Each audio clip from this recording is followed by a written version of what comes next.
What's going on, my Central Unit? It's the Sentiment here, so back again with another classic WrestleMania pay-per-view review. The last classic WrestleMania I reviewed on this channel was WrestleMania 10 at MSG. So let's travel 10 years into the future and return to MSG for WrestleMania 20, where it all begins again. It got me thinking with that tagline. So if WrestleMania 10, it was the first WrestleMania at MSG, so that was where it all begins again. So this WrestleMania 20, what? So that should be called where it all begins again. You know, in the end of WrestleMania 10 review, I say when it all happens again. I know, I get it, begins and happens, it's the same thing, but yeah, it's just what it is. It's kind of weird with the tagline, because they already did WrestleMania 10, you know, was to call where it all begins again. I wish they'd just add another again, you know, because it's the third time WrestleMania appeared at MSG. The first one, the 10th one, and now the 21. Anyway, this show, once again, like I said, was at Madison Square Garden in New York City on the 14th of March 2004. The attendance of the show was 20,000. WrestleMania 20 received about 1,020,000 pay-per-view buys. Holy shit. Because I get it, it's in MSG, it's the 20th WrestleMania. It was a good buy rate for this WrestleMania. It was the first WrestleMania to hit that million buy rate mark since WrestleMania 17 in 2001 in Texas. The next time that a WrestleMania hit that 1 million buy rate mark will be WrestleMania 23 in 2007. That is the Battle of the Billionaire WrestleMania, the Donald Trump WrestleMania. Anyway, the commentators for WrestleMania 20, for Raw, we got JR and the King. For SmackDown, we got Michael Cole and Taz. So this is the final WrestleMania at MSG. I think it's the final WWE pay-per-view at MSG until I think the Royal Rumble of 2008. The really last WWE pay-per-view at MSG was Survivor Series of 2011. That was that John Cena. That was known as the John Cena Rock Survivor Series, you know, and also CM Punk winning the WWE Championship. Yeah, this was the last WrestleMania at MSG. It's the first one in 10 years since WrestleMania 10. And it got me thinking, the best time they should bring WrestleMania back to MSG will be this year for 2024 for WrestleMania 40. You know, it's really sad because, you know, WrestleMania in the current landscape, they do it in traditional American football arenas. Back then, they do WrestleMania in basketball arenas. But I wish they, hold one day for WrestleMania 50, they end up going back to MSG for, you know, the historic standpoints, because the first one was at WrestleMania at MSG, and the second one, you know, WrestleMania 10 was at MSG, and the last one was at MSG, you know, because WWE had a history with MSG. It's their Mecca, the home, you know.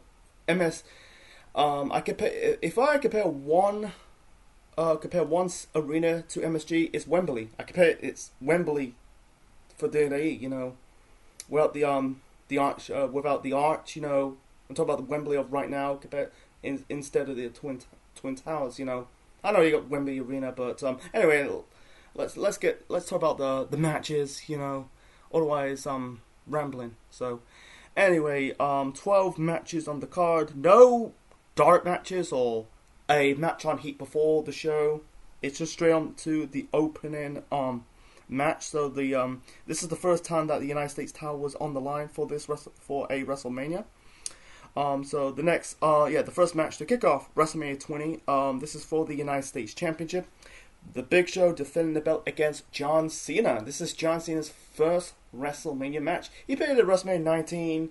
I think it was on an episode of Heat before WrestleMania 19. He was doing a rap with a Fabulous cutout. I think he was planning to do a rap battle with Fabulous, but he kind of pulled out. Anyway, so it started at Survivor Series, you know, because you know Team Lesnar versus Team Angle, and then they continue at the Royal Rumble early of that year.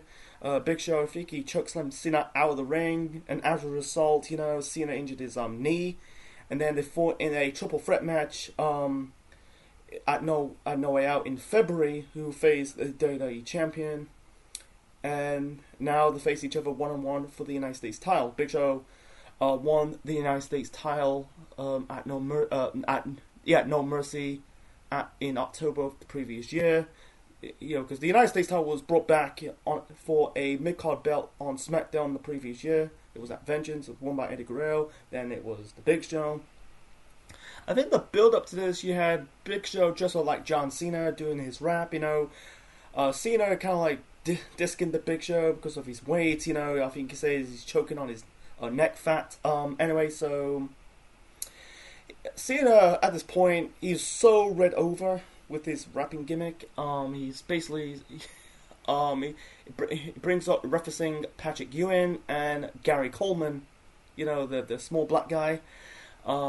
He said about you can't beat a penis with an STD. Cena's raps he will never get over today. We're in the sensitive PC culture in today's standards, but anyway, it was really good. I'm trying to keep it short and simple. You could comparing the Big Show as a hippo, hiding in a Macy's parade. Holy. Anyway, so I think Patrick Ewing is a basketball legend. I'm from the UK, by the way. I forgot to do any research on this guy before making this review. Anyway, the match between Big Show and Cena, it was good. It's better than the further matches down the road. It's just basically typical. Been it, seen it. Anyway, so the Big Show, working on Cena. It's basically David versus Goliath. Did the big slap, stepping on his back. Cena had his combat moments. I try to keep it short and simple, folks. I don't really talk about move by move in matches. Anyway, Cena hit the FU at the time. Right now it's called the AA, the Attitude Adjustment.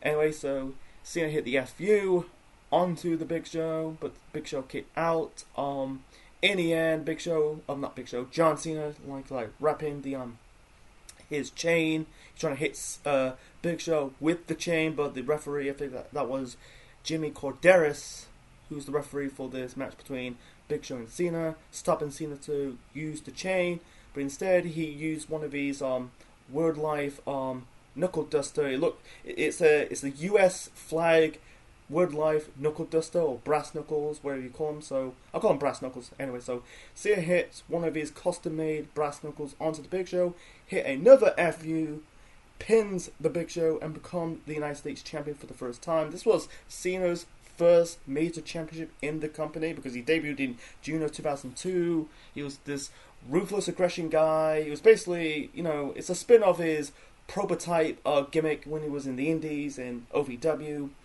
And then he's transformed into the rapper Cena gimmick, that going so over as a heel, now as a babyface.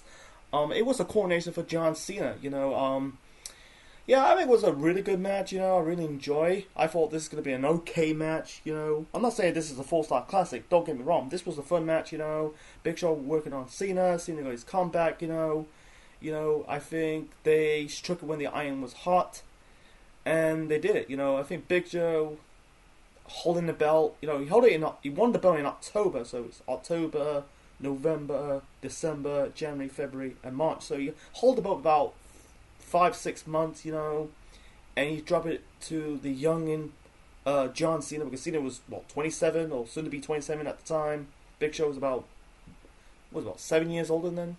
He's 5 years older than Cena, so I think he did a good job pulling him over. Big Show was not that, he was younger. He was young as well. He was in his 30s. Cena was in his mid-20s. Because Big Show's been longer than Cena. He's been in the company since 1999. 5 years. I think putting over the young Cena was the right move. There are further matches down the road. Unfortunately, it was now on the same level as their match at WrestleMania 20. I'm not saying this is a 4-star classic, but it was way better. Because of it's I think the future matches were so predictable, and every time they're trying to build up the Big Show, you end up losing to Cena. It's just what it is. So Anyway, Cena went on to hold the belt. I think he ended up dropping the belt, winning the belt back. I think, in his runs as US champion, he ended up having the cost of the US title belt. It's funny, like in hindsight, 1 year later, he ended up like winning his first world championship. But back then, in 2004, he won his first mid-card title. It's the only mid-card title he won. He never was Intercontinental Champion. I think he won multiple times. He won't win the US title again. 10 years later in 2015, and do the whole USA Open Challenge. That's another story for another time. But besides that, it was a good opener to kick off WrestleMania 20. Anyway, so move on to the next match. So the next match, this is a fatal 4-way match for the World Tag Team Championships. RVD and Booker T, at the time, they were the World Tag Team Champions. I'll get to that shortly. Defending the belts against Garrison Cade and Mark Jindrak. Garrison Cade is Lance Cade, by the way. The Dudleys and La Resistance. La Resistance are Rene Dupree and Rob Conway. Never understand why they had Rob Conway be part of this group. It's a French tag team. Because Rob Conway, he's not from Quebec. He's not French. He's American. He's from Kentucky. I get you. Maybe he's a French sympathizer. He's kind of pledged his allegiance to France and Quebec. I understand why. They end up having Sylvain Grenier later on after Dupree get drafted to SmackDown. But I wish they did like a trio. Dupree, Grenier, and Conway. That'd be more believable. Anyway, so yeah, RVD and Booker T won the World Tag Team titles. That's the Tag Team titles on Raw at the time. Defeat Ric Flair and Batista of Evolution on a match on Raw in February. And this was a hybrid tag team. Makes no sense because the big stars in two bigger companies. Because Booker T is the biggest star in WCW. RVD was the biggest star in ECW. Let's pull them together. And this is I call it head cheese. This is head cheese tag team. Even if you're not the refer of head cheese tag team, it's basically a tag team of two guys with branding gimmicks pairing up for no reason. That is head cheese tag team. Anyway, this match, take it or leave it. It was just meh. It was dull, like fatal 4-way tag team matches. There could be hit or miss, and there could be a clusterfuck. This is kind of a clusterfuck, The three tag teams really shone, in a bad way, because this is not a good match, by the way. Were RVD, Booker T, the Dudleys, and La Resistance. Cade and Jindrak, and everyone knows Jindrak. He was supposed to be in Evolution, but Batista was picked instead of Jindrak. If you don't know, look it up. But anyway, I'm trying to keep it short and simple. They're kind of non-factor for this. Cade and Jindrak, I think they'd benefit more if they just did a 3-way or triple threat instead of the fatal 4-way. They're just to get all 4 guys in this one match. Anyway, so in the end, Booker T hit the scissors kick onto Ron Conway. RVD did the 5-star frog splash for the win, and that was it. And by the way, folks, 1 week later, Booker T and RVD end up dropping the tag team title belts back to Ric Flair and Batista. And speaking of Ric Flair, that's another match afterwards. Anyway, it was just an okay match. Actually, it was a dull match. It was just 7 minutes long. It was a bit boring. It's basically no chemistry, no psychology. It's just basically 4 guys, nothing to do, and lumped all together, and we got a dull, shitty match. Anyway, that was the next match. We'll get to Evolution after the next match. So the next match we got Chris Jericho taking on Christian. It started in late of 2003. Everyone knows the story. They kind of were a tag team since 2002. I think it's the autumn of 2002. They were former tag team champions. My apologies. They were tag team champions in 2002. And then they dropped the belts. I think they dropped the belts to Booker T and Goldust, and then they kept as a tag team ever since, But in the autumn of 2003, this revolved around Lita and Trish Stratus, Christian and Jericho did this bet, with $1 Canadian who had sex with Trish or Lita. They had the Battle of the Sexes match at Armageddon in December, and then after that, Jericho having this feelings with Trish. Christian was being the third wheel. He was kind of like the odd friend, getting jealous. They had this match, build up to this. You had Christian was in the match against Trish Stratus. Beating the crap out of Trish, locking Trish with the walls of Jericho. And Chris Jericho came to the rescue for Trish. And this leading up to this match on the show. This match was good. It's really funny. This storyline revolves around 3 Canadians. Even though Jericho was born in New York, but he kind of grew up in Canada. You can tell by the accents of you can see Christian's got a good Canadian. He's also, you can tell 3 Canadians. 3 blonde Canadians. Trish, Jericho, and Christian. Anyway, this is really good, man. I thought this was going to be a 3-star match, but this is a 4-star match. This was really good, man. Like, this was almost 15 minutes long, and they made the most for 15 minutes, man. It was back and forth. It was basically a mixture of high-flying with a bit of a technical style wrestling, And one more of the match, Jericho shouted towards Christian, "Come on, CLB," Because here the previous year, Austin called Christian CLB, the creepy little bastard, and he carried on in 2004. They kind of dropped the CLB in his second run of the company because the company was PG at the time when he came back in 2009. Anyway, but when Jericho shouted, "Come on, CLB," trying to get that over. I don't think, Lucas. I understand why Austin. He didn't really bury Christian. The only person that Austin buried was Lance Storm for calling him boring. But anyway, I understand why Austin called Christian a creepy little bastard, because he's a sleazy guy. He is a sleazy guy. That's his character at the time. And then he carried that one in his run in AEW. Anyway, I think one more of the match, Christian was going for like the Texas Cloverleaf. I would call it the Canadian Cloverleaf because Christian's from Canada. Anyway, Jericho carried into the walls of Jericho. I think he did it outside of the ring. And I forgot to mention this before we get to the ending of the match. We got the return of Tim White, the referee, because this is his first match back as a referee. Because the story I'm going to explain.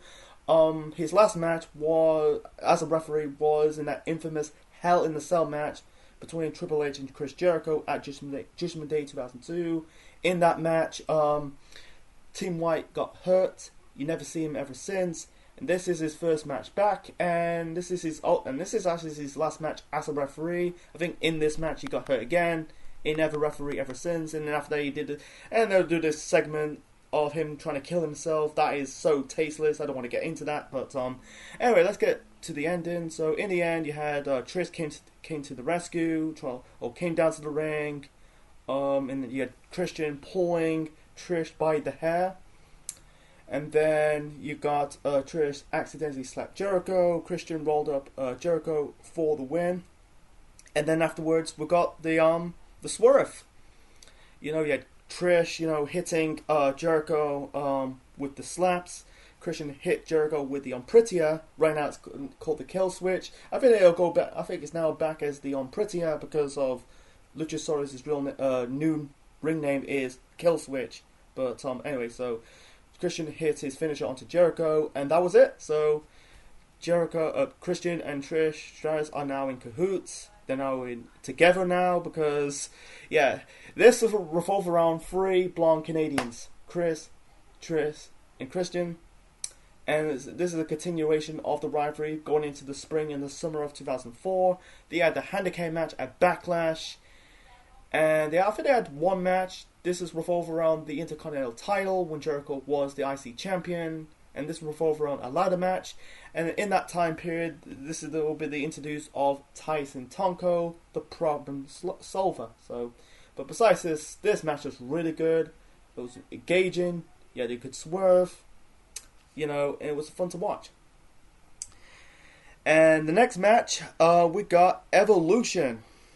This is a 3-on-2 handicap match. Evolution. Representing Evolution, we've got Randy Orton, Batista, and Ric Flair taking on The Rock and Sock Connection, The Rock and Mick Foley. This is a continuation of the rivalry between Mick Foley and Randy Orton and Evolution.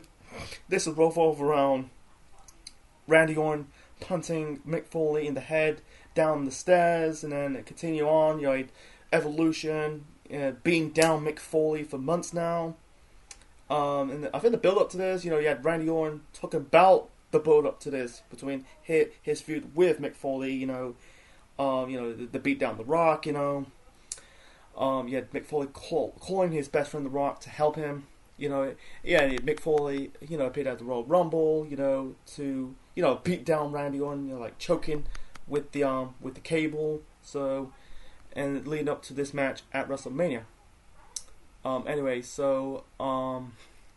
The Rock at this moment in time had the goatee. He had the goatee in WrestleMania 28, 8 years later. But back then, Rock's physique, in the Attitude Era, he was big and bulky. But in the early 2000s, he had an average physique. His physique will improve when he'll get more jacked when, for the movies and his second run in the company in 2011 onwards, Anyway, so, Rock did a good promo, said Mick Foley has finally come home because Mick Foley's the hometown boy. And the funny part, he called Hurricane and Rosie Hamburglar and Grimace, because they are characters of McDonald's.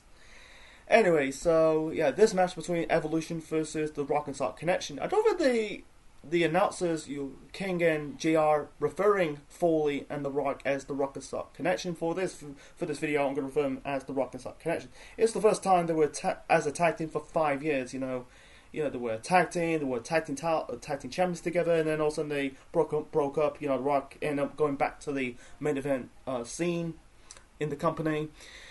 In 2000 and beyond, up to 2002. Anyway, so the match started with a brawl between members of Evolution and Rock and Sock Connection. And it's a damn shame we never got a feud between Randy Orton and The Rock, It's funny, there's one segment, this was after that match at WrestleMania, this was months later, The Rock really laid into Randy Orton, bringing up, his... Because they both are third generation wrestlers, bringing up his granddad be his granddad, his dad be his dad, his grandmother be his grandmommy, and it ends up bringing up when they meet each other as kids, He said about he's got a My Pretty Pony, and he run like Andre the Giant, slap down King Company's ballsack, you can't help it. The Rock is one of the most entertaining guys not just in wrestling but in all entertainment. But he takes his opposition, he's supposed to be serious. Rock all kind of make them like fools, man. That was months later. It's kind of funny. Anyway, that was one match we never got a chance to see that. And that was Batista was green at the time. We got Rock and Batista had interact in this match. It's the one match we never got to see. It's funny, by the time when Batista started to made a name for himself, The Rock was more focused on his acting career, and by the time The Rock came back in 2011, Batista was already gone. He was pursuing movies, and then when Batista came back, Rock was already gone. It's a shame we never got. There's no proper interaction between Batista and The Rock. They both got animal nicknames. Batista's the Animal, The Rock is the Brahma Bull. Both similar in height and muscle size, but it's just what it is, man. But anyway, Rock has, it was back and forth, it was, Evolution guys just did not deny him Foley for the hot tag. I think they denied The Rock with the hot tag as well. I feel there's one spot, The Rock, I think The Rock back body dropped Randy Orton, and Orton's head hit first on the ring apron, like, you know, that was a bit funny but scary at the same time. Flair was doing his version of the people's elbow with the strut, and then Rock hit Flair with the with the rock bottom, and then the Rock did his version of the people's elbow with the strut, hit the elbow onto Ric Flair. Flair kicked out of the people's elbow. That was like the exclamation point of the Rock's finisher. When the Rock hit that finisher, you're done. When Flair did it, it was a bit okay because every time Ric Flair was a legend. Trying to keep it short and simple. I think Batista hit the Rock with the Batista bomb, because Batista is not quite the ring general yet. But you got like 4 good workers in this match. 5 good workers. Actually, yeah, 4 good workers. You know, with Orton, Flair, Rock, and Mick Foley. You know, it'll get better in years to come. But anyway, so in the end, Foley at the RKO. He was going for the mandible claw onto Orton, but Orton hit the RKO for the win.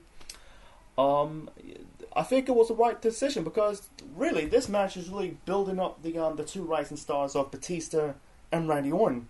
Like, you can tell they're seeing into Randy Orton. Like, you know, he was the sole survivor in that Team Austin Bischoff match of Survivor Series. Now him, and this is his first WrestleMania match, as well as Batista's also his first WrestleMania match. You know, knowing that Batista and Randy Orton becoming world champions in the next year or two, you know, really hit the nail with it. You know, so anyway, so yeah, Evolution got the win. They got like a standing appreciation after this match with The Rock and Mick Foley. You can tell like Mick Foley's disappointed. You know, lost in his hometown at MSG. Yeah, that was the end.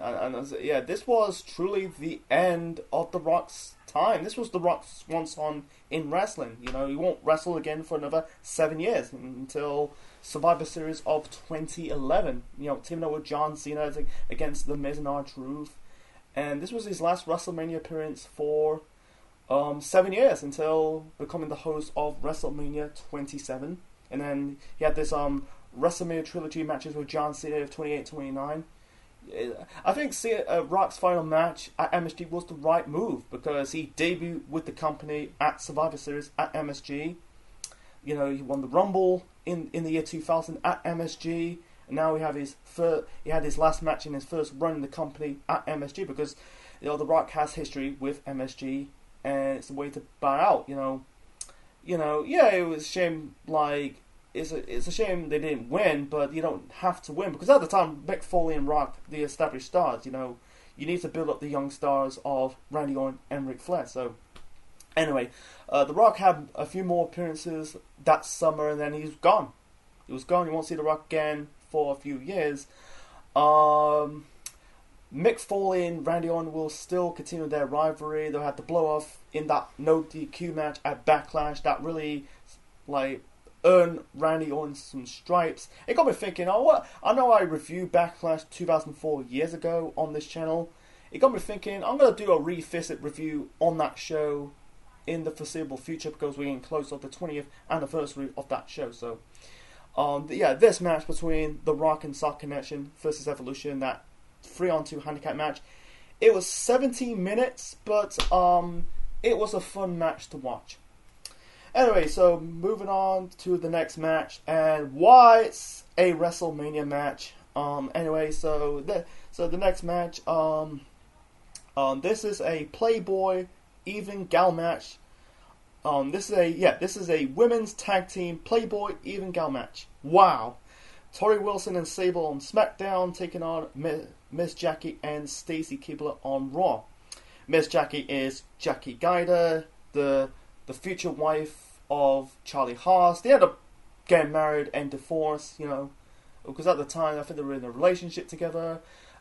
Jackie Guyder, you know, was the second winner of Tough Enough with Linda Miles, aka Shaniqua. And then also didn't have that infamous match in 2002.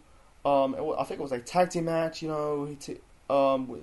That match revolved around Trish Stratus, you know. and they call it that Jackie Gator match. You know, that's known for the infamous batches. I think there were a lot of botches. The fans call it that Jackie Gator match because Jackie Gator kind of like he was botching matches left, right, and center. It was a second row bulldog by Trish Stratus, which she sold it too late. But yeah, it really hurt her, you know, because she was so green. Actually, not green, but really shit, you know. And she didn't really do nothing. She was becoming like a personality until she got released. This revolver on Playboy. You don't see it today because this company's PG. This sounds like it might go back to the edgy way, but I don't see women doing Playboy ever again because they're more focused on becoming wrestlers instead of becoming models. That was the point. They're just models. You know, some are models, some can actually go in the ring, but they're just more. It's more of the eye candy, more of the wrestling abilities. This should never be. This match should be cut. Why it's at WrestleMania? So trying to keep it short and simple. Sable and Tori Wilson got the victory. The funny part, you know, Tori Wilson rolled up Miss Jackie, and and Tori Wilson spanking Jackie Gaida by the ass, and that was it. And this was the end of. I think it's funny. This would be the start of the rivalry between Tori Wilson and Sable because they had that horrible match at the Great American Bash that summer. And this was Sable's first WrestleMania match for 5 years because he had that match against Terry Power at WrestleMania 15. That was another horrifying match, you know. Yet Sable, I think the only good Sable WrestleMania match was in that mixed tag team match at WrestleMania 14 back in 1998. Anyway, let's move on to the next match. So the next match, this is a Cruiserweight Open match for the Cruiserweight Championship. It was an okay match, but the first half of this match was rushed. Everyone had to showcase one move, and that was it. You know, the competitors in this Cruiserweight Open. We got the Cruiserweight champion Chavo Guerrero defending the belt against Akio. Akio is the future Jimmy Wang Yang. Billy Kidman, Funaki, Jimmy Noble. At this moment in time, he's no longer with Nidia. That was the end of the rivalry, the end of the on-screen relationship between Jimmy Noble and Nidia. That was kind of a good relationship, a good storyline at the time. Nunzio, part of the FBI. I think the FBI is now gone at this moment in time. Rey Mysterio, Shannon Moore, Tajiri, and the Ultimate Dragon. This is Ultimate Dragon's one and only pay-per-view appearance. I think he debuted the previous year in 2003. I think he did showcase. He eliminated one guy in this match. Got eliminated by Jamie Noble. You know, he locked in the guillotine, and that was it. You know, it's a shame because it's funny. Like, you know, you Kidman and Noble, they were former. I think Noble was a cruiserweight. I don't think he was cruiserweight. Yeah, he was a cruiserweight champion in WWE. I don't think he was cruiserweight champion in WCW. Even though like Kidman and Ultimate Dragon and Mysterio, they were like cruiserweight champions in WCW. But they kind of misused the Ultimate Dragon. I wish they had more for him in this cruiserweight division. He could probably thrive on it. You can tell it's the beginning of the end because at this moment in time, Matt Hardy was gone. He was on Raw. You know, I feel like it was a good division at the time, but I think it's going to be the beginning of the end. Anyway, so I'm trying to keep it short and simple. Don't want to talk about it too much. In the end, Ray dressed up like the Flash, you know, typical Ray, you know, at WrestleMania, dressed up like comic book theme attires. You know, the previous year he dressed up like Daredevil, the Ben Affleck film. It's funny, like it's funny years later he dressed up like Captain America. And I think he recently dressed up like Batman. You know, and then he did dress up like Wolverine. You know, you could tell Ray loves his comic books. Anyway, so in the end, Chavo Guerrero retained this match after help by Chavo Classic, aka Chavo Guerrero Sr. And you retain it. I forgot to mention this. Chavo defeat Ray for the Cruiserweight Championship the previous month at No Way Out. And I thought in this match, Ray will regain the Cruiserweight title, but unfortunately, that's not the case. He ended up winning back the title, and they end up having another good match at the first Great American Bash in WWE that summer. So yeah, the Cruiserweight Open is a bit okay. I wish they had more time. It was 10 minutes, but like the first half was just rush, just fast eliminations. But the second half, when in that Kidman's portion of it, Kidman did that horrifying botch, shooting star press, But you had more of a story. But I'm not saying it was a terrible match, not a great one, but it was an okay match. It was just most of the wrestlers were just kind of there. I bet they should accomplish more if they just did Rey and Chavo, and that was it, or a triple threat match. But that's just me. So anyway, let's move on to the next match. We've got Brock Lesnar taking on Goldberg. Jesus Christ, Brock. With Stone Cold Steve Austin as the special guest referee. How it began. It started, it started at Survivor Series the previous year, you had this interaction between Brock Lesnar and Goldberg, because they both interact, because at the time they both were champions on both brands, Goldberg was the world champion on Raw, Brock Lesnar was the WWE champion on SmackDown, I think Brock Lesnar stole Brock Lesnar's thunder in that segment at Survivor Series, and then moving on to the Royal Rumble of January of that year. I'm talking about 2004, by the way. Brock Lesnar kind of gloat at Goldberg because he's not the world champion. And then at the Royal Rumble match, Brock cost Goldberg a chance to win the 2004 Royal Rumble match to get a shot at back at the world title scene. And then after the Royal Rumble, Austin gave Goldberg a ticket, he kind of attend the SmackDown pay-per-view No Way Out, Goldberg caused Brock Lesnar in February the WWE Championship, Eddie won the belt against Brock Lesnar after Goldberg helped Eddie won the title from Lesnar. So he had this segment, he had this promo.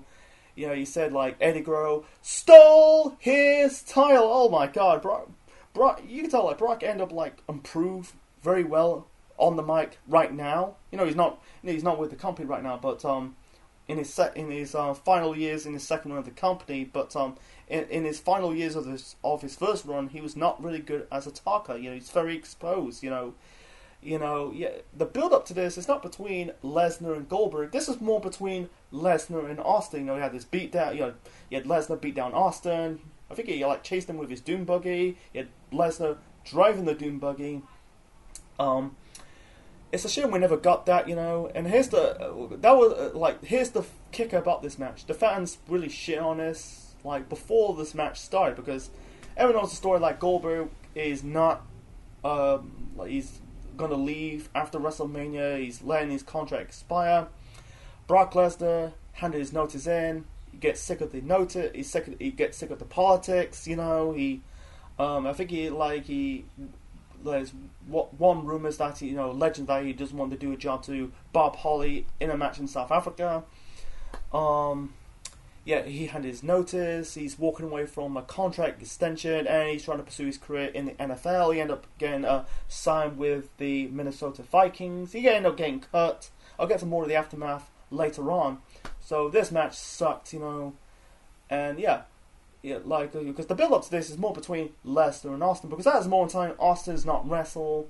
He just retired. He had his final match as a wrestler against The Rock at WrestleMania 19.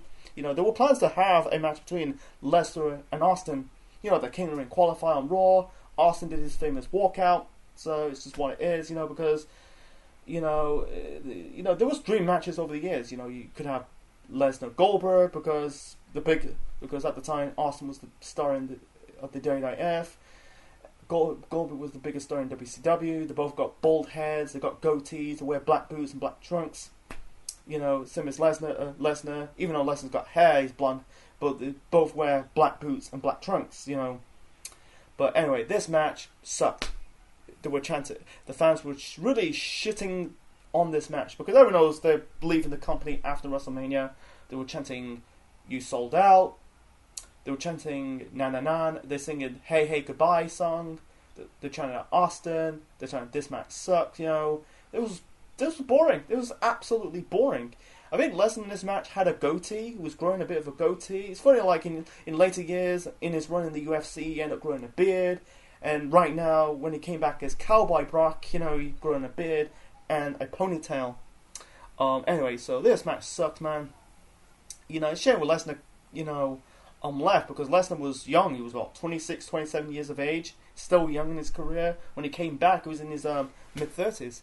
Anyway, so, yeah, this sucked.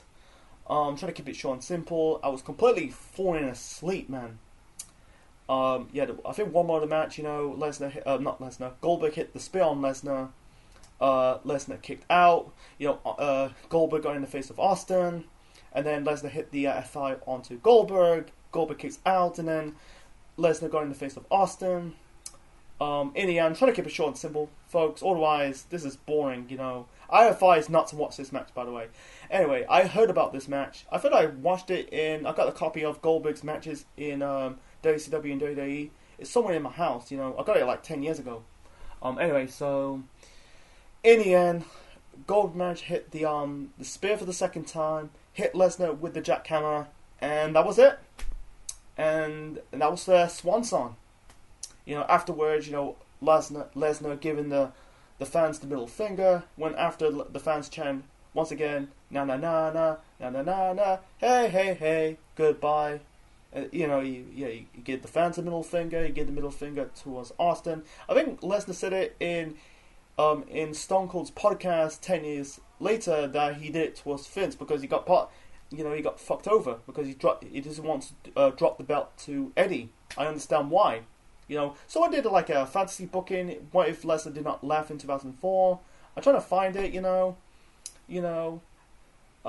a note I don't want to talk about in this video. So it's just what it is. After Lesnar gave the middle finger towards Austin. Austin hit Lesnar with a stunner, and then Goldberg and Austin drinking beers together, and then suddenly Lesnar hit the I keep calling him Lesnar. Austin hit the stunner on Goldberg, and that was his swan song. You won't see Lesnar again for 8 years. After that, he's pursuing a career in the NFL. He was joined the Minnesota Vikings, his hometown team. And then he got cut. Then he ended up going back to wrestling. This time in Japan. He was IWGP World Champion. He dropped the belt to Lesnar. Then he ended up pursuing a career in MMA. He done very well in the UFC. You won't see Lesnar again for 8 years. Came back to the WWE in 2012 to set up his feud with John Cena, and then his feud with Triple H. He went on to have a good second run. Become multiple champions, even as WWE and Universal Champion. Even though their title reigns kind of sucked, in my opinion. He broke the streak, became Cowboy Brock Lesnar. He had that horrifying shit moment. He had a brief moment. He was B-Box Brock. Holy crap, man. But it's debatable if Brock Lesnar's second run was successful or not. But for Goldberg, you won't see Goldberg again for 12 years. He had that. It's funny, like his first match back in the company was against Brock Lesnar at Survivor Series. He squashed him, and then they had the WrestleMania 20 rematch 13 years later at WrestleMania 33 for the Universal Championship. And I think Goldberg's second run in the company, I don't want to get into it, they kind of played for Goldberg's strengths, because in his first run, they didn't play to Goldberg's strengths, because he's never known for competing in longer matches, and they correct the mistakes, working him in shorter matches, and I think that the WrestleMania 33 match was a bit better. But they end up having one of the worst matches in WrestleMania history. Not the worst of all time. There've been worse matches before and after. It's probably in that top 3, man. Anyway, let's move on to the next match. I'm going to keep it short and simple. So the short and simple. This is another fatal 4-way match. This is for the WWE Tag Team Championships. This is the Tag Team Championships on SmackDown. Too Cool, Rikishi and Sky Too Hotty defend their belts against the World's Greatest Tag Team. Shelton Benjamin and Charlie Haas, the Basham Brothers, Danny and Doug Basham, and the APA, Bradshaw and Farouk. I think the build up to this, you had World's Great Tag Team, Haas and Benjamin, did like a parody to the APA. I think you had Charlie Haas wearing the black afro, Benjamin with the blonde wig. You had Haas taking the piss out of Farouk's catchphrase like "Damn, damn." That's kind of funny. This is similar to the World Tag Team Fatal 4-Way match early on the show. It's just boring. It's just like no, I think they should accomplish more if they just did a triple threat match. Like I think the Bastion's in the same position as Jinrak and Cade. They're just kind of like didn't really showcase what they're doing. I wish they was, because at this moment in time Shanika was gone from the company. There was, it's funny, like, because the Bastions end up like be part of JBL's cabinet when he was JBL. I'll get to more of that later a bit shortly, but it was just basically 4 guys thrown together and just a shit match. It was basically a match of seeking of having a match. In the end, Rikishi and Sky Too High won this match, retained the tag team titles. They hold the belts in June. I think, and then they dropped the belts to the Dudleys because, by the way, I think this is the final pay-per-view before the draft. Forgot to mention that. So yeah, and this was the final tag match for Shelton and Benjamin as a tag team because they ended again split due to the draft. Benjamin went to Raw, made a name for himself, and Haas remained on SmackDown and again released. They kind of reunited in 2007. They had the most notable match they had against the Hardys. They kind of reunited again years later in the indie scenes and ROH. So it's a shame they break up this great tag team. And also this is the final. I think it's the final pay-per-view match for the APA because Farouk is retired. And Bradshaw became JBL after Lesnar left the company. He ended up becoming WWE champion, and the rest is history. And let's move on to the next match. So the next match, this is a hair versus title match for the women's championship. Victoria defending the belt against Molly Holly. So this is technically a rematch from Armageddon the previous year in 2003. So because at the time Molly Holly was the women's champion. Now the roles is now reversed. Now Victoria is the women's champion. I'm trying to find it. I'm on Wikipedia. Going back, Victoria beat Molly Holly for the belt on Raw in February. Yet the loser gets their hair shaved. I kind of like this concept. The last hair versus hair match was in 2010. Rey Mysterio. It's basically straight edge versus hair match. But the last hair match they ever did was in 2010 between Rey Mysterio versus CM Punk. I wish they bring it back because it was to be fair, this was it was a really fun concept. It's now just title fight, guys and girls versus championship. That's it. No money's on the line, no hair's on the line. It's just what it is. Anyway, trying to keep it short and simple. The match was okay. It was shorter. It was about 4 minutes long. I wish to add more minutes to it. They're both good workers, Molly Holly and Victoria. But in the end, Victoria she did like a schoolgirl pin for the win, retain the women's title, and afterwards, you had Victoria must force to have Molly Holly hair get shaved bald, and so Molly trying to leave the ring. I think one more after this match trying to attack Victoria, trying to shave her hair. Unfortunately, the razors, hair razors is not working properly, and then Victoria managed to tie Molly Holly's hands onto the barber's chair and shave Molly Holly's hair completely bald. That was it, and that was like, I think the Victoria shaving off Molly Holly's hair was way entertaining than this, and also like Austin giving stunners of both Brock Lesnar and Goldberg. That was more entertaining than their match, But it's an okay match, and that was it. It's way better than to be fair, this is way better than Goldberg, Lesnar, and the Fatal 4-Way Tag Team title match.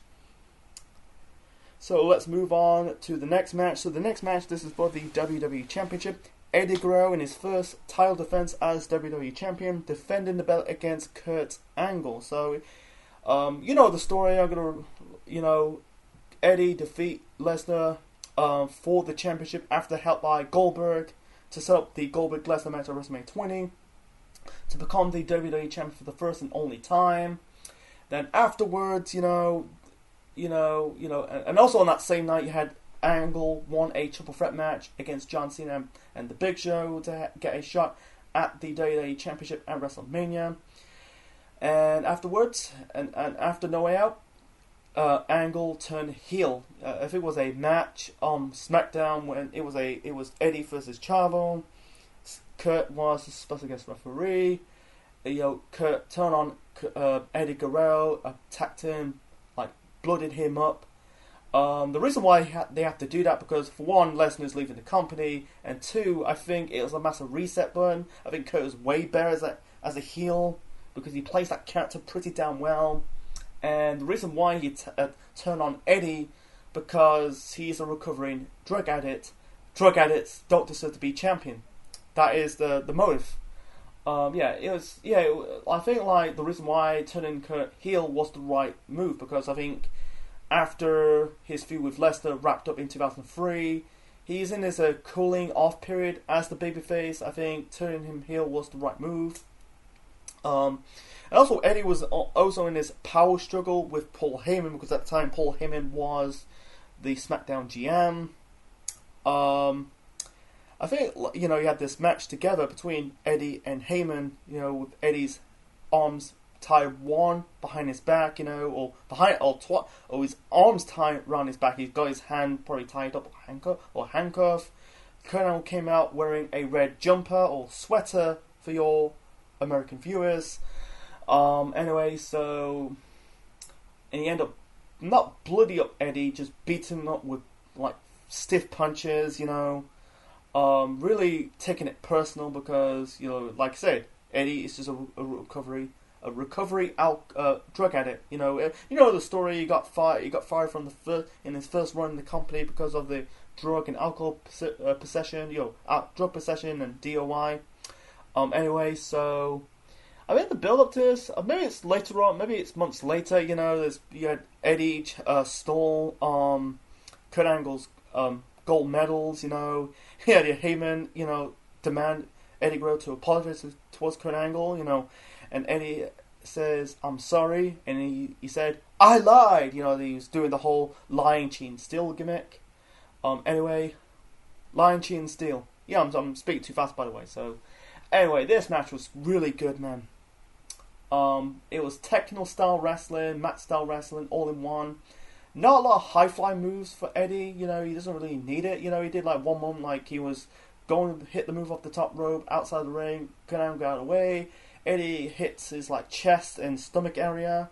I think one more of the match, he managed to hit the frog splash onto Kurt. Kurt really kicked out of the frog splash. He kind of worked on the stomach area. He kind of worked on Eddie's ankle. Anyway, I'm trying to keep it short and simple, folks. I'm trying to keep because I don't describe the matches move by move. Anyway, so in the end, Eddie kind of really untie one of his boots, and then and then Kurt smelled blood. The whole bulk of the match he was working on the ankle, locking in the ankle lock, and in the end, Angle managed to lock in the ankle up for the third time. This time, Eddie's boot came off, and then Eddie rolled up Kurt with the small package for the win and retained the WWE Championship. And yeah, it was good. I really like it. It was really a must-see match. It was match style wrestling, chain wrestling, all in one. There's some good chemistry between Eddie and Kurt. It's a shame they had one match. Because Eddie passed away the following year. It's a shame they didn't have series of good matches. There's some chemistry between Eddie and Kurt. I wish they had more. I wish they continued this rivalry into the summer, but sadly, this was Kurt Angle's final match for months now because he re-injured his neck. I think there was rumors like he was trying to train for the Olympics because the Olympics at the time was in Greece. But yeah, it's multiple times like Kurt was trying to train for the Olympics, trying to win another gold medal, but for whatever reason he ended up getting hurt. So yeah, after his match against Eddie at WrestleMania, he ended up becoming a SmackDown GM. And he was wearing the turtleneck sweater and the suits. You know, sometimes Kurt Angle reminds me as Lex Luthor with the bald head and the suits. Anyway, Eddie, and this was the one and only time that Eddie had a world title match at WrestleMania, and this is the match as the champion. You know, I think this is Eddie's first WrestleMania match for 3 years. You know, he fought for he won the European Championship against Test at WrestleMania 17. He came back after WrestleMania 18, wasn't at 19, so yeah, I think this has got to be the best Eddie Guerrero WrestleMania match by far. This is a bit of a breather. Move on to the second match. This is the first time. This is the first time they brought back the Hall of Fame. They did on this show. They had the Hall of Fame ceremony. Not ceremony, but they had they brought back the WWE Hall of Fame. First time in 8 years. You had the guys like who got inducted in the class of 2004. I think you had Sergeant Slaughter, Jesse Ventura, Greg the Hammer Valentine, Don Morocco. I think you had Rick Martel. You had Sergeant Slaughter got inducted in the WWE Hall of Fame, and also you had Bobby the Brain Heenan, who was also got inducted into the WWE Hall of Fame. And speaking of Jesse the Body Ventura, he had this segment, him interviewing Donald Trump, who attended the show, and you won't see Donald Trump on WWE programming for another 3 years until his match with Vince, you know, in the Battle of the Billionaire match at WrestleMania 23 in 2007 at Ford Field. And let's move on to the next match. So the next match is we got The Undertaker versus Kane. The WrestleMania 14 rematch. I forgot to mention that, you know, this is the first WrestleMania to bring out the Hall of Fame. You know, they just introduced the class of Hall of Fame. They bring up the bio, did the wave, and that was it. They do it for now. They've been doing it ever since. You know, they did the Hall of Fame ceremony the night before WrestleMania. You know, it's a tradition. They've been doing it ever since. I forgot to mention that, by the way. Anyway, let's move on to the next match. Was Kane versus The Undertaker, the WrestleMania 14 rematch. It started at Survivor Series the previous year when Kane helped Vince McMahon bury The Undertaker alive in the Buried Alive match, you know. And the reason why Kane did it to The Undertaker, because they used to be monsters. The Undertaker became one of you because he's became normal. You know, he's not supernatural. He's not in the dark side. You know, the Buried Alive match was a way to win off The Undertaker for months now because I think he was rehabbing a lot of injuries, and also it's a shame he's no longer the biker anymore because he won't become the biker again for another 16 years. You know, 17 years because of his feud with AJ Styles in 2020. So yeah, Kane. The reason why Kane did that because he did it. You know, he wants, you know, because he used to be he's a monster now. He's a fraud now. Anyway, at the Royal Rumble, you know, Undertaker's gong hit, you know, distract the Kane. Say the Kane. Distract Kane. You know, Undertaker's playing mind games. You know, you had the dark imagery. He has some images of Undertaker as the dead man in the past. You know, Kane shouted like, "You're not real. You're dead." And like the match card, you see like the cross sign of the Undertaker, not himself, because at the time I'm glad they did a good job keep the Undertaker as a mystery, keeping him anonymous. You know, I'm guessing at the time probably guessing the fans what the Undertaker is going to look like going into WrestleMania 20. You know, it was good. You know, playing mind tricks. You know, you could tell he's going back as the dead man instead of the biker gimmick. I think it's like fresh things up a little bit, even though people like the biker taker gimmick. You know, I think yes, you got to fresh things up. Otherwise the gimmick will get stale. Anyway, I forgot to mention this. This is the first. I think it's the first WrestleMania with the LED board. You had the LED board on the floor in the stageway. That was really good. You had the city. That was good. And when Kane music entrance hits, the building was on fire. But anyway, so we got the gong, Undertaker's gong or dong. I'm not talking about his dick. I'm talking about the gong. You got the Druids, and you got the return of not just the Undertaker, Paul Bearer.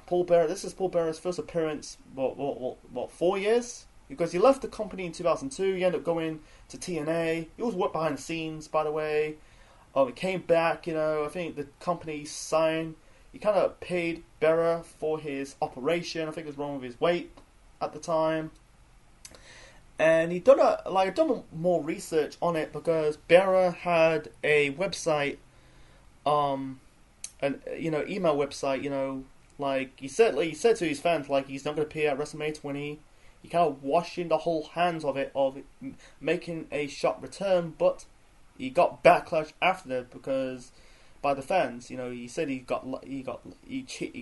cheated the fans, he lied to the fans, but he's trying to keep kayfabe, trying to keep it as a mystery. So anyway, we got the Undertaker showed up in person. His hair's not long enough. He's not quite long. He's growing out his hair. He's wearing the cowboy hat and the singlet. Oh no, not singlet. The trench coat, the coat and the cowboy hat. He did wear a cowboy hat briefly in 1997 when he was the world champion. That was briefly, because at the time he was still the old dark Undertaker, gothic Undertaker now. Now he's just a dead cowboy. Anyway, so Kane throughout this match, shouted "You're not, I buried you alive, you're not," he shouted "You're not real." Seeing Undertaker, Kane's reaction, seeing the fear in his face, seeing his brother, he's alive, he thought he's dead, killed him off. That was good, yes, Kane keeps shouting "You're not real." The match was good, not on the same level as their match at WrestleMania 14. I think the Mania 14 match was a bit better because there was a lot of drama. This was good. It's just all showcasing. It's all about Undertaker coming back as the dead man. Kane had his, Taker had his offense. There's one moment of the match, he's going for the last ride. Kane back body drop Taker. Taker was holding onto the top rope, and I said to myself, "Oh my God, I thought he nearly hurt himself." He kind of mistimed the back body drop. Anyway, so Kane punching towards the Undertaker. He shouted "Never come back, you son of a bitch." I try to keep it short and simple, folks. I think he countered the old school attempt. Hit the choke slam, hit the tombstone power driver. I'm talking about Undertaker, by the way. Onto Kane for the win. Undertaker is now, I think, 12-0 at WrestleMania. He was 10-0 against Ric Flair, 11 against Big Show and A-Train. He was 12-0 against Kane. Second time that he beat his brother Kane at WrestleMania, and that was the end of the rivalry. It was just nothing much about it, because months now he was playing mind games. He never got a promo. They won't feud again for another 6 years in 2010. Because they moved away. This is a brand match, Battle of the Brands match, inter-promotion match, because Kane was on Raw, Undertaker was on SmackDown, and they moved on. They were doing their own thing after this. People say this match really killed Kane's push, because what push? I think they missed opportunity I think Kane's push was already gone after his feud with Shane McMahon, and after that was not doing anything. He was kind of the stuff with the Undertaker, and then that was it. There was barely a push. Because Undertaker was doing his own thing on SmackDown. Random rivalries. Mostly with the Dudleys and Paul Heyman, and then he ended up in the WWE title picture with JBL throughout in the autumn of 2004. For Kane, he ended up feuding with Jeans. He ended up doing this storyline with Lita, and then feuding with Matt Hardy. He was briefly in the world title picture with Chris Benoit. I'll get to more of that later on. And then he ended up feuding with Gene Snitsky, revolve around Lita losing her baby. That's another story, another time. Go and watch my review of Taboo Tuesday 2004 for more information. But besides that, this match was good. Not great, but good. Moving on to the main event. This is a triple threat match for the World Heavyweight Championship. The first triple threat match for the World title at a WrestleMania. The next time they did that will be WrestleMania 22. Revolve around Angle, Mysterio, and Orton. Anyway, so Triple H defended the belt against Shawn Michaels and Chris Benoit. Chris Benoit won the 2004 Royal Rumble match. And also on that same Royal Rumble show, Triple H Shawn Michaels fought in that Last Man Standing match that ended a non-contest. So it's keeping this rivalry going. And then of weeks prior to this, Benoit had a match against Shawn Michaels. Triple H got involved. I think he attacked both of them. And as a result, this is morphed into a triple threat match. And at the time, Benoit was on SmackDown when he won the Rumble match. He now moved to Raw to challenge the World Champion Triple H. This match, people say this is the greatest triple threat match of all time. I kind of agree. It was so intriguing. It's so intriguing. Like, hear me out, but it was basically once every 2 seconds, one moment it's between Triple H and Shawn Michaels, it's Triple H Benoit, Shawn Michaels Benoit, Triple H Shawn Michaels bled. I feel like Benoit kind of catapult Shawn onto the ring post, and then Shawn was bleeding. He bleed fucking buckets, man. It's very funny that I think Triple H also was bleeding buckets as well. It's funny, 4 years later, they end up banning blood. It's very funny right now. I saw this segment with The Rock, bleeding up Cody Rhodes. It's got me thinking that the blood is coming back. Yeah, they had bloods over the years, but they end up, stopped due to the referee, the doctor, coming down to the ring, wiping the blood off the wrestler's face, and people just boo because they don't want the match to be stopped, because the blood tells a good story. Anyway,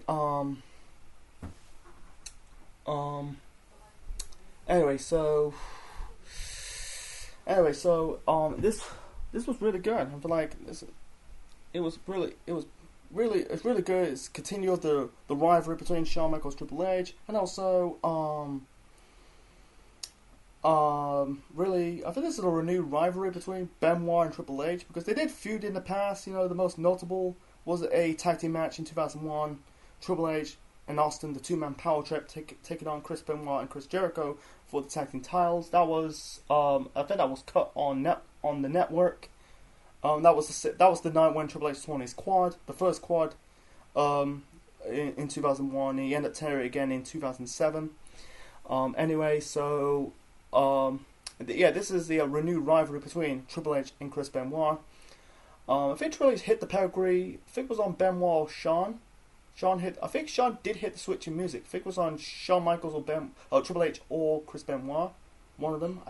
I'm not too sure on it, but it's boom boom bam. It's not like the first, second, third half. It's just once every 2 seconds. Sometimes it's kind of like not letting the match breathe, but at the same time it's kind of like a blessing in disguise.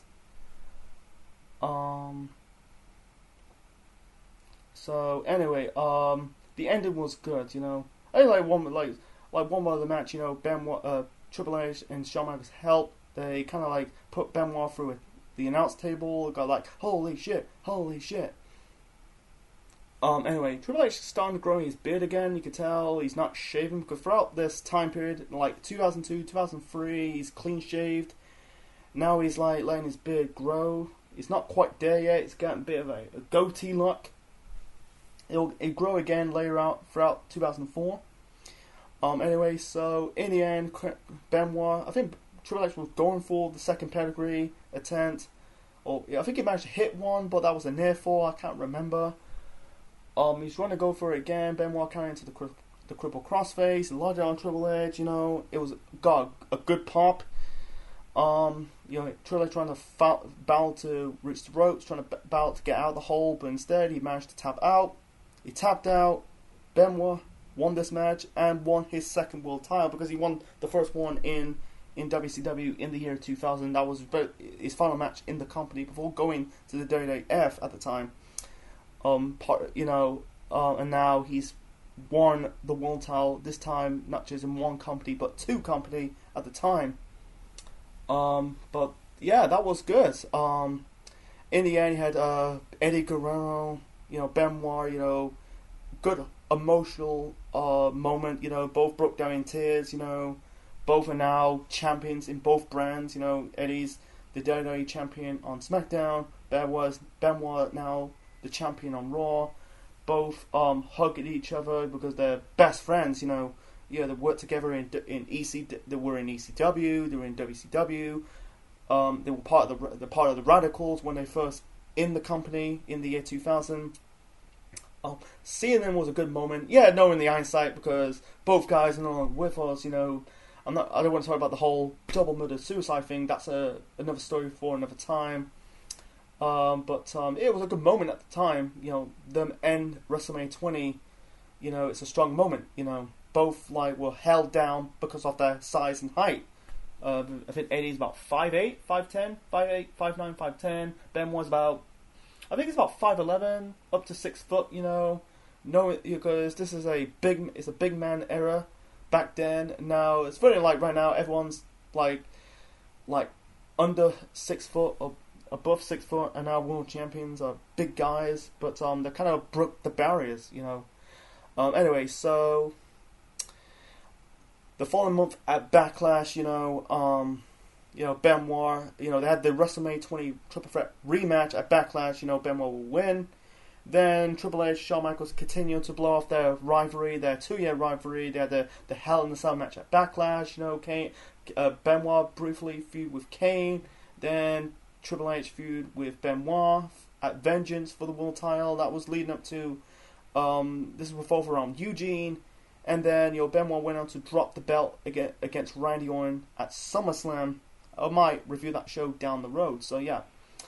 For Eddie and Benoit, knowing that the world champions in 2004, knowing that their title reigns only last for about 4, 5, 6 months, because they dropped the belts to JBL and Randy Orton because they're bigger guys, I think they were not, they're just briefly champions, not gonna carry the company much longer because they're in I feel they're close in their late 30s. Benoit and Eddie are in their mid to late 30s. They're both born in 1967, so nearly. My overall rating of WrestleMania 20 is an 8.5 out of 10. This was a really good show. Let's get the bad thing out of thing first. You got the horrifying fiasco match between Brock Lesnar versus Goldberg. The fans shitting over this match. They just basically do not care. Austin stunner both Lesnar and Goldberg. That was more entertaining than the actual match itself. The women's Playboy Evening Gal tag team match was just pointless. It was good for the eye candy.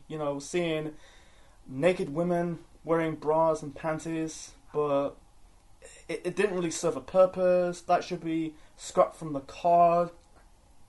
The 2 Fatal 4-Way tag team title match, that was just dull. That should be cut anyway. It's just let's cram a lot of people in that match for no reason.